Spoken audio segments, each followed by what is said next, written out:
अपने बालकों को उचित शिक्षा प्रदान करे।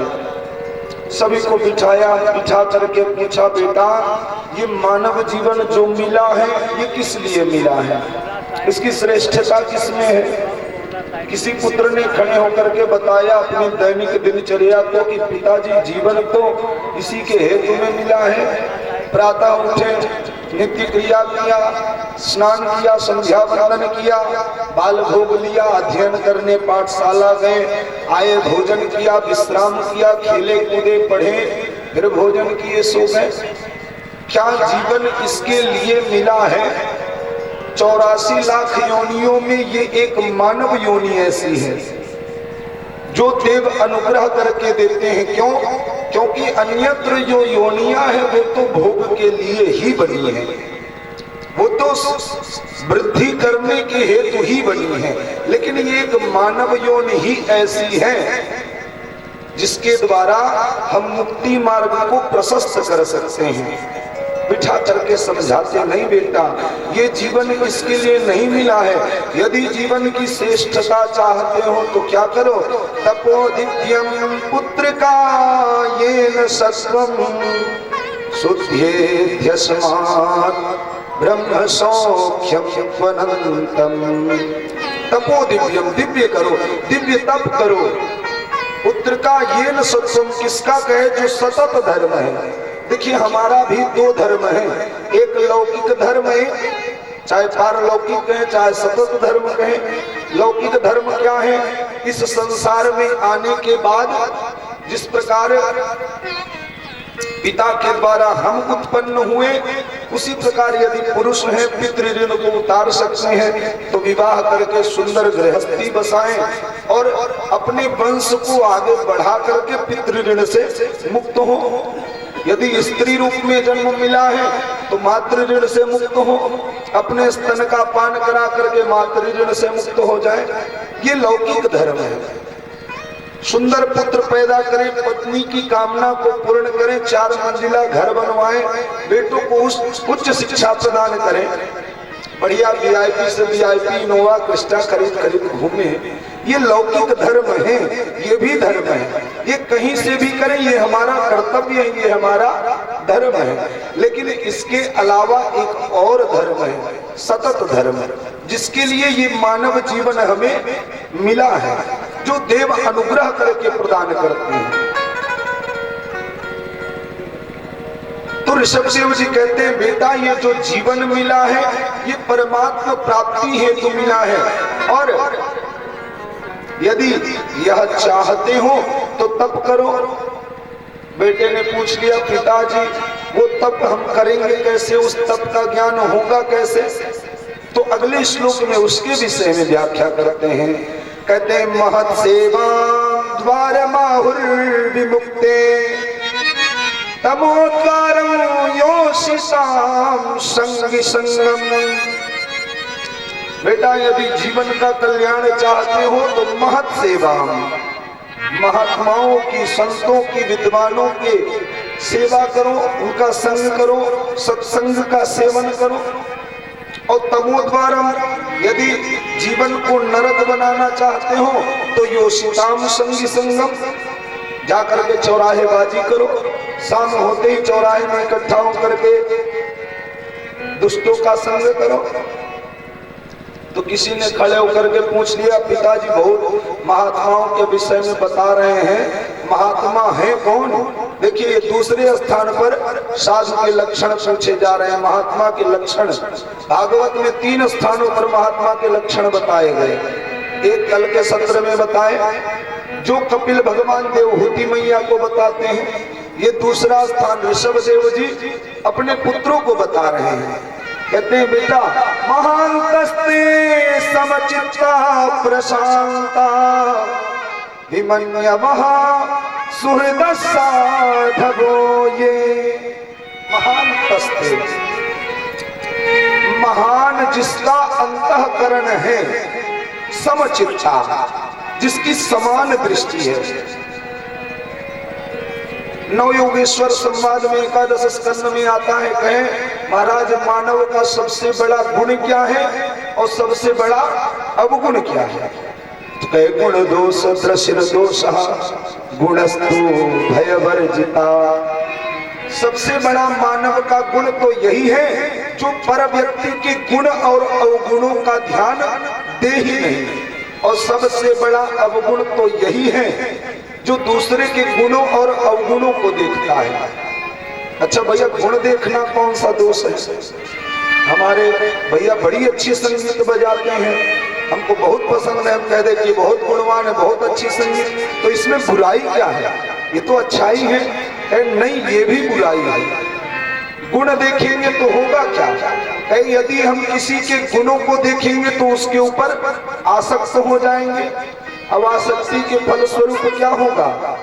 आगे चल के कथा आएगी अभी कुछ ही समय में। जड़ भरत जी एक मृगा के बालक से आसक्त हो गए, अगला जन्म जो हुआ वो मृग शरीर मिला। और यदि दोष देखेंगे तो है ईर्ष्या होगी, और ईर्ष्या के फलस्वरूप होगा क्या? है ईश्वर अंश जीव अविनाशी। ईश्वर अंश जीव अविनाशी। ईश्वर अंश जीव अविनाशी। ईश्वर अंश जीव अविनाशी। ईश्वर अंश जीव अविनाशी। चेतन अमर सहज सुख रस। चेतन अमर सहज सुख रस। यदि हम किसी से ईर्ष्या करेंगे तो क्या परमात्मा अंश से ईर्ष्या नहीं करेंगे? परमात्मा का अंश आत्मा सभी में विद्यमान है, तो क्या हम उस परमात्मा से द्वेष नहीं करेंगे? तो ये तो सांसारिक जनों का लक्षण है, साधु का लक्षण तो ये है नहीं। तो कहते महान तस्ते समचित्ता प्रशांता, जिसका समान चित्त है, जो सभी में परमात्मा तत्व का दर्शन करता है और परम शांत है, प्रशांता। अभिमन्यवः सुहृद साधवो, ये जो विमन्यु है, जो सुंदर हृदय वाला है, वही साधु है। इस प्रकार से ऋषभ देव जी अपने 100 पुत्रों को बैठा करके उपदेश करते, जिनमें 90 पुत्रों ने तो तुरंत संन्यास धारण कर लिया। 9 पुत्र योगेश्वर बन गए, जो आगे चल के 9 योगेश्वर संवाद में जिनका वर्णन आता है। एक पुत्र बचे, नाम था भरत। भरत जी महाराज बड़ा सुंदर राज्य किया।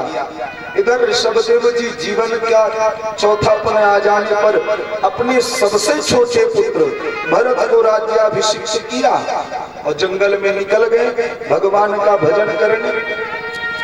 कुछ ग्वालों ने देखा कि हमारे नगर में साधु आया, महात्मा आया, तो भीड़ लगना प्रारंभ हो गई। अब माताओं को तो भभूति देने वाला चाहिए। एक दिन 2 माताएं, दूसरे दिन 10, अगले दिन 100, अब तो लंबी भीड़ लगने लगी। और महात्माओं के पास जाती तो सांसारिक व्यवस्थाओं का चिंतन करती, सांसारिक विषयों पर प्रश्न करती। कहती महाराज आजकल उनकी दुकान बड़ी ढीली चल रही है, कोई मंत्र हो तो बताओ। वो छोटा वाला है, पढ़ने में मन नहीं लगता, कुछ बताओ। लेकिन संत का क्षण अन्न का कण कभी व्यर्थ नहीं करना चाहिए। ऋषभ देव जी कहते मैया स्वप्ने यथा हि प्रतिबोधयागते हरिस्मृति ही सर्व विपद विमोक्षणम। हे मैया, परमात्मा का स्मरण करो, वही सभी दुखों से छुड़ाने वाले हैं।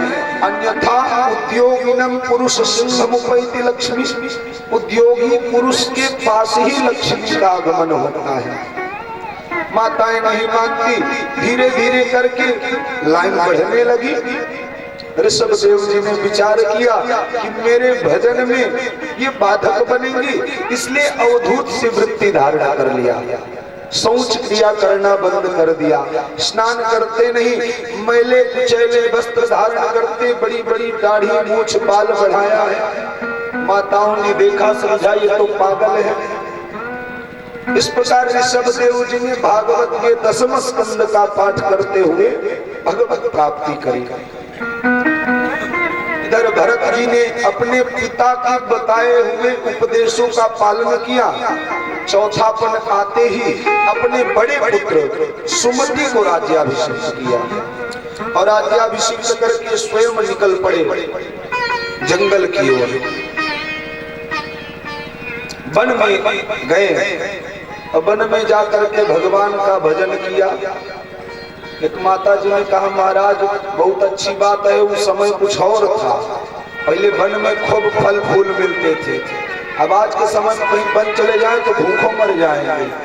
तो वन नहीं जाना है, मन को ही वन बनाना चाहिए। मन के हारे बन गए बन तज बस्ती माही, कहा कबीर मन आलसी एक ठहरत नाही। इसलिए स्वयं वन न जाए, मन को ही वन बनाए। एकांत में रहकर परमात्मा चिंतन करें। लेकिन गलती हो गई भरत महाराज से। गए गंडकी नदी के किनारे उल्लाश्रम, नेपाल में जो आजकल मुक्तिनाथ के नाम से जाना जाता है, वही सुंदर पर्णकुटी बनाई और पर्णकुटी बना करके भगवान का भजन करना प्रारंभ किया। एक दिन की बात, महाराज गंडकी नदी में प्रविष्ट होकर के सूर्यार्घ दे रहे थे, भगवान सूर्य को जल दे रहे थे।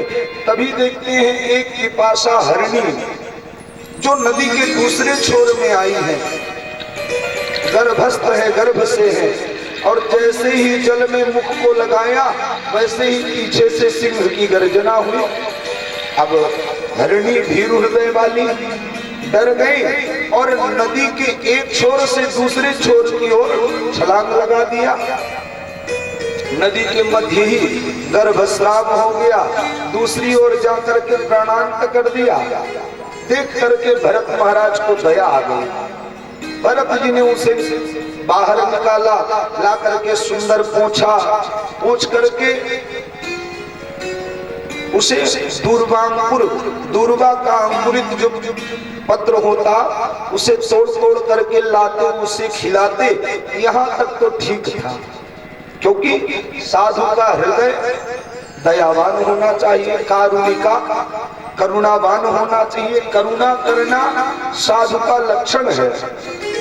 लेकिन अब तो धीरे धीरे महाराज भरत उसमें आसक्त होने लगे।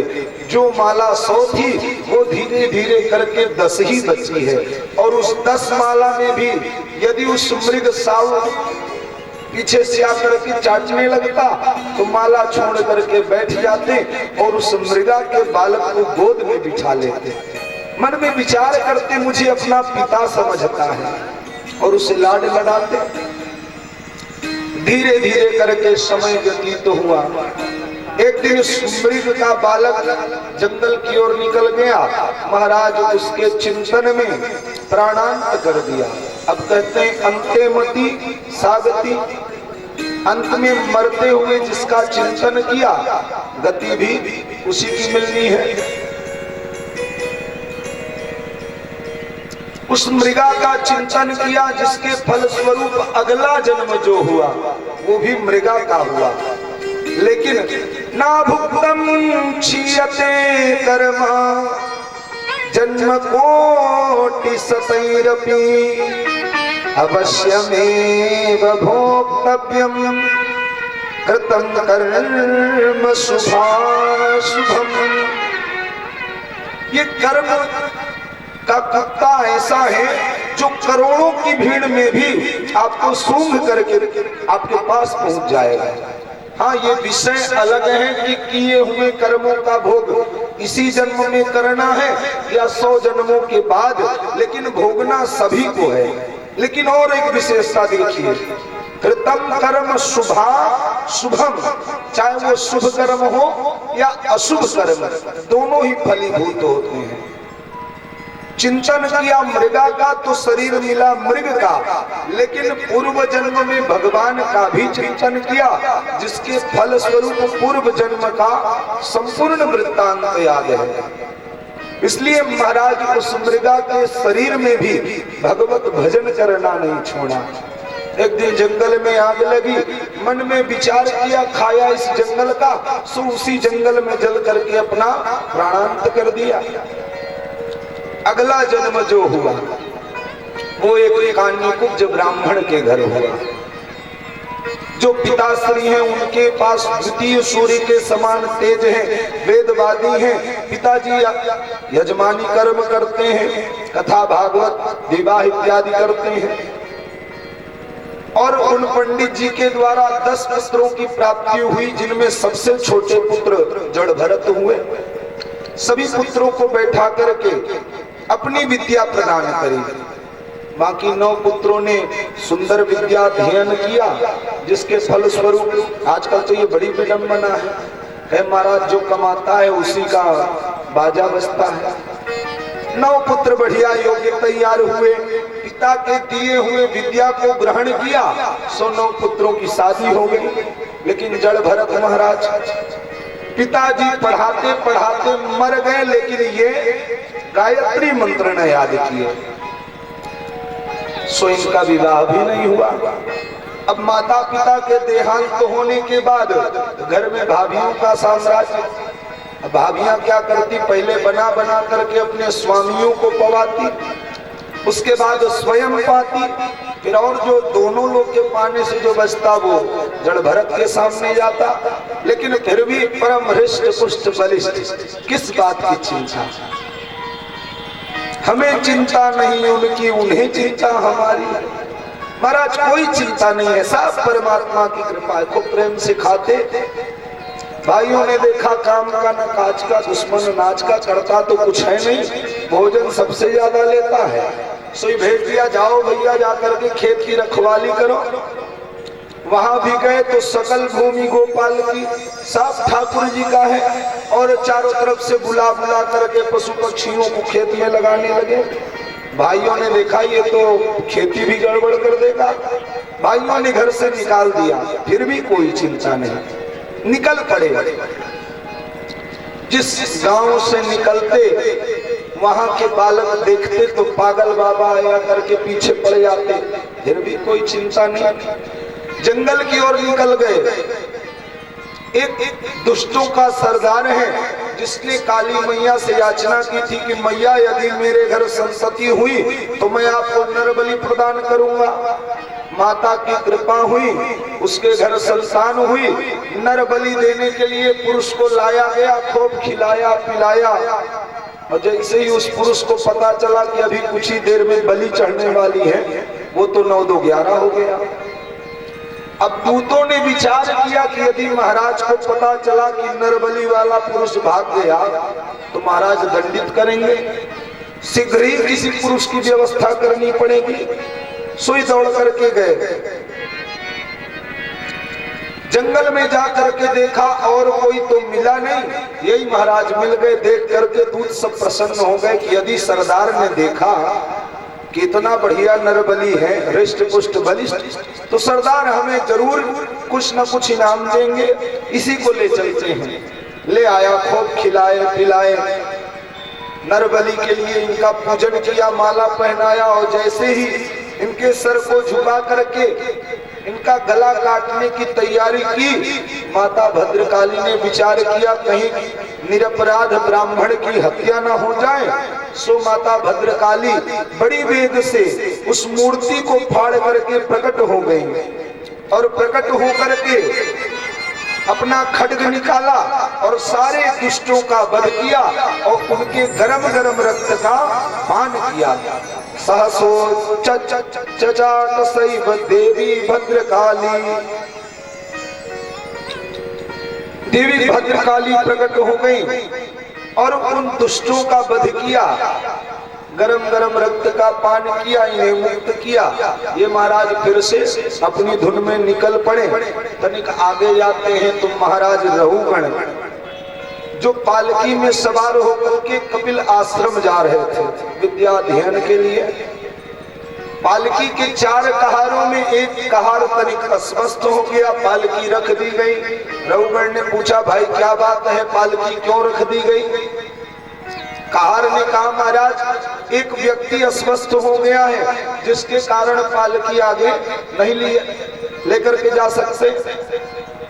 रघुगण ने आदेश किया, अरे तुम्हें पता है मैं एक क्षत्र सम्राट हूँ, जाओ भारतवर्ष का मैं अकेला सम्राट, जाओ पता करो और जो भी इस जंगल में मिले उसे बताना महाराज रघुगण की पालकी ढोना है, वो अपने आप को बड़भागी मानेगा।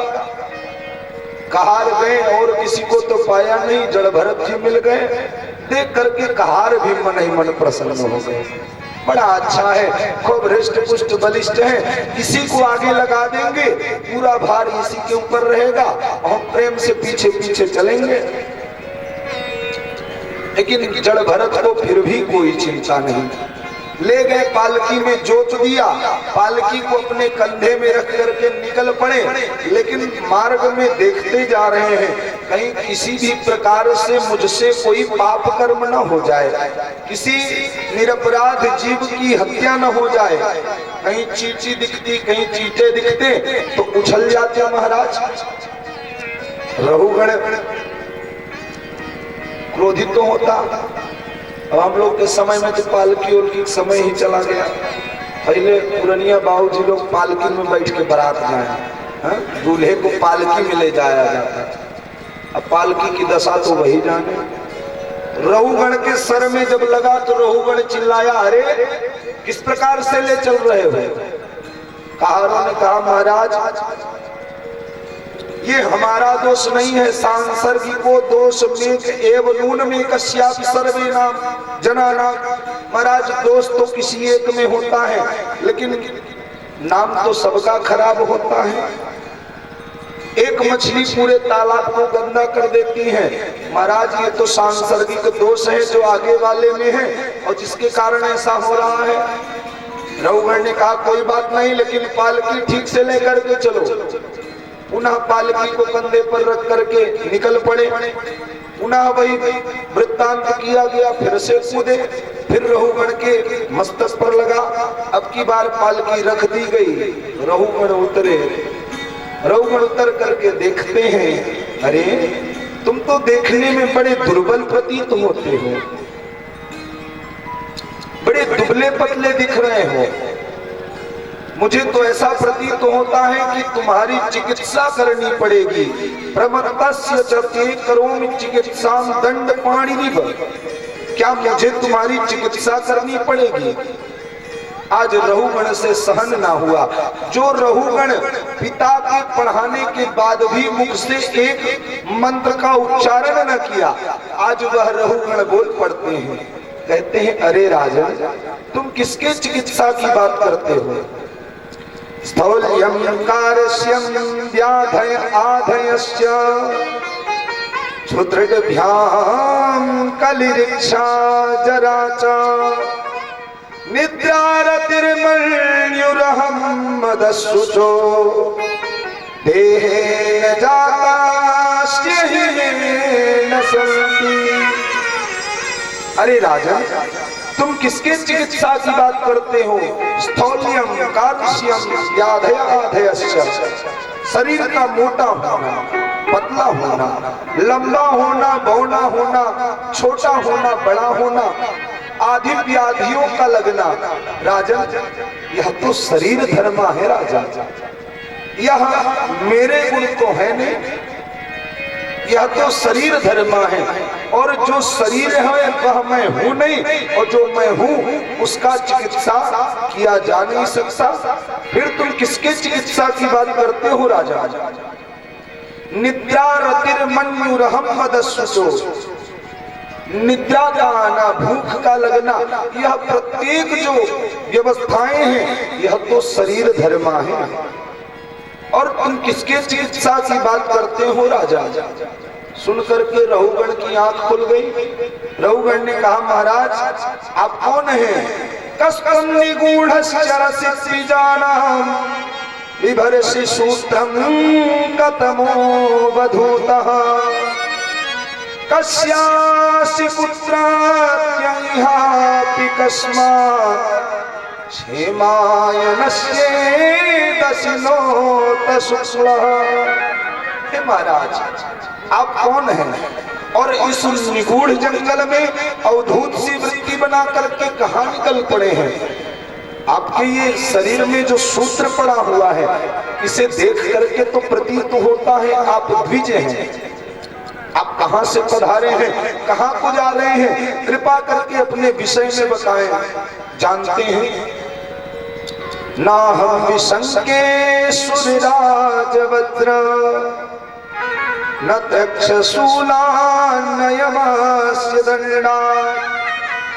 महाराज, मैं उस देवराज इंद्र के वज्र से नहीं डरता हूँ, न तक्षशूलान, न मैं उस त्रिशूलधारी से डरता हूँ, न यमस्य दंडात, न ही मैं उस यमराज के दंड से डरता हूँ। लेकिन मैं डरता हूँ तो किसी ब्रह्म कुलावमानात, किसी ब्राह्मण के अपमान से।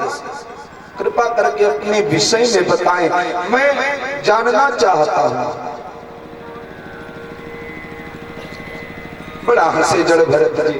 जड़ भरत जी ने कहा, राजन, लगता है तुमने मेरे शब्दों पर ध्यान नहीं दिया। जो मैं हूँ वह यह शरीर है नहीं, और जो यह शरीर है वह मैं हूँ नहीं। और नाम तो शरीर का होता है राजन। मेरा तो कोई नाम नहीं है। जो तुम में है वो मुझ में है, जो मुझ में है वो समस्त संसार में व्याप्त है राजन। क्यों? क्योंकि मैं एक आत्मा हूँ जो नित्य है, मुक्त है, शुद्ध है, शाश्वत है, अव्यक्त है, अविनाशी है। इसका तो कोई नाम होता नहीं राजा। फिर तुम किसके विषय में जानना चाहते हो? सुन करके राजा ने प्रश्न कर दिया।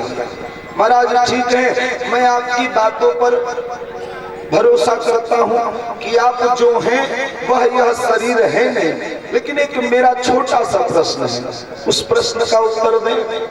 कौन सा प्रश्न? प्रश्न किया राजन ने,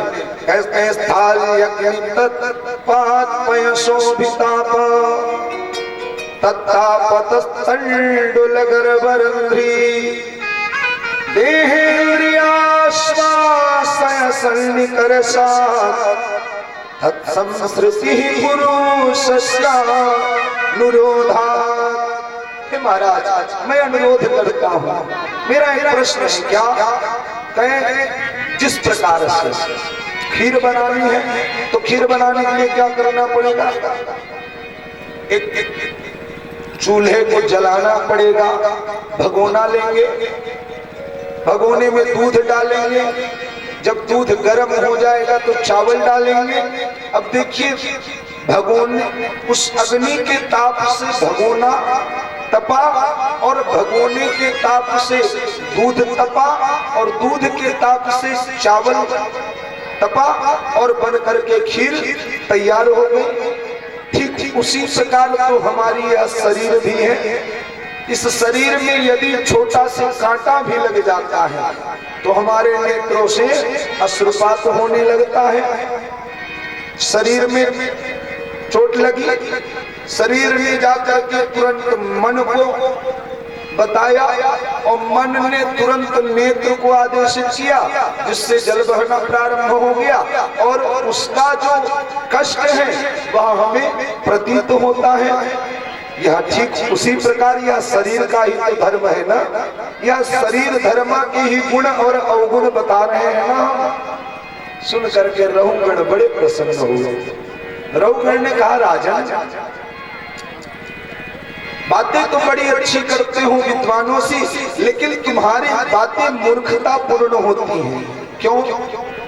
क्योंकि परमात्मा जो है,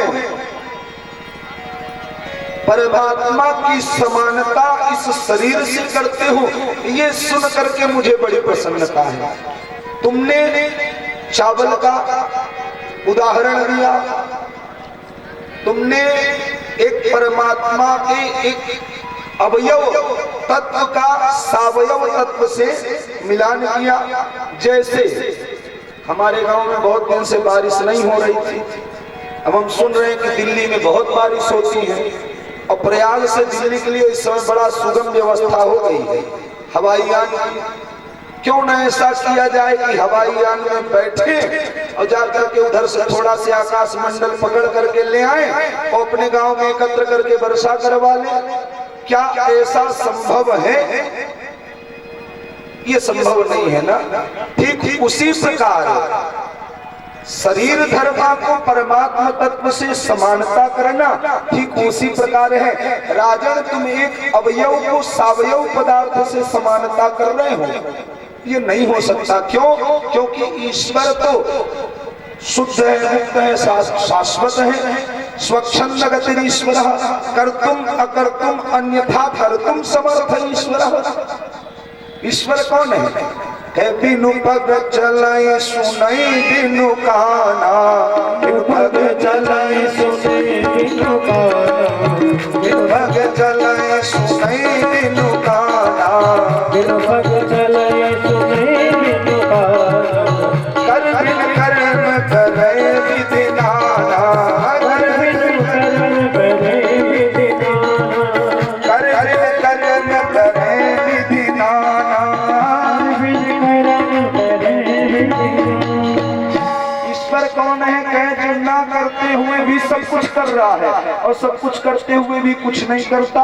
फिर उस ईश्वर का, उस अव्यक्त अविनाशी परमात्मा का, उस परमात्मा की समानता इस शरीर धर्मा से। राजन, अकोविदः कोविदवाद वादान वदस्यतो नाति विदां वरिष्ठः, न सूरयो हि व्यवहारमेनो तत्त्वावमर्शेन सह मनन्ति। एक तत्व की समानता उस अव्यक्त अविनाशी परमात्मा से कदाचित यह उचित नहीं है। और फिर उसके बाद आगे जाकर के अपने विषय में भी बताया कि राजा, आज जिस भारतवर्ष के तुम एक छत्र सम्राट हो, कदाचित उस भारतवर्ष का नाम मेरे नाम से ही जाना गया। भरत के नाम पर ही इस भारतवर्ष का नाम पड़ा, जबकि इतिहास